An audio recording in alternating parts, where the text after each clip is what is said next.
काय सांगता, मुलं भोपळा खात नाही? आता त्याचे बनवूया खमंग पौष्टिक असे थालीपीठ. त्यासाठी मी घेतलेलं आहे लसूण, मिरची, जिरे आणि कोथिंबीरीचं वाटण, डाळीचं, ज्वारीचं, गव्हाचं आणि बाजरीचं पीठ घेतलेलं आहे. थोडे स्वीटकॉर्नचे दाणेही सोलून घेतलेले आहेत. आता या पिठामध्ये तयार केलेलं वाटण घालून घेतलेलं आहे. आता हे स्वीटकॉर्नचे दाणे देखील मिक्सरमध्ये थोडेसे जाडसर असे फिरवून घेऊया. हे वाटण बारीक करायची गरज नाही, जाड असलं तरी चालणार आहे.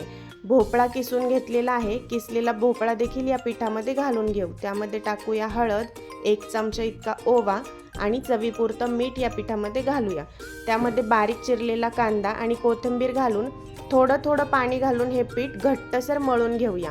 पीठ मळताना पातळ मळायचं नाही आहे, कारण आपण थापताना त्याला हाताला पाणी लावून थापणार आहोत आणि कांद्यालाही पाणी सुटते. त्यामुळे पीठ फार सैलसर होऊ नये म्हणून मळतानाच थोडे घट्ट मळायचे.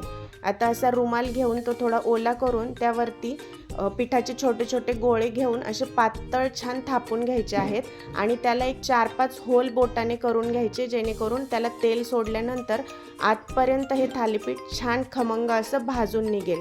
अशा पद्धतीने तव्यावर तेल टाकून मध्यम आचेवरती दोन्ही बाजूने थालीपीठ खमंग भाजून घ्यायचं आहे. स्वीटकॉर्न आणि भोपळ्यामुळे अतिशय रुचकर हे थालीपीठ लागतात.